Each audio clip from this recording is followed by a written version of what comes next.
Hello students, in this video we are going to learn how to find the factors of 114 using prime factorization method. In this method we divide number using prime numbers and find their factors. So let's find the factors of 114. So we'll write 114 like so and we'll divide it by prime numbers.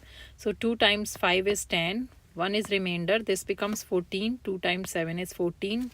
Now 57 is not fully divisible by 2. So we'll use the next prime number, which is 3, to divide 57.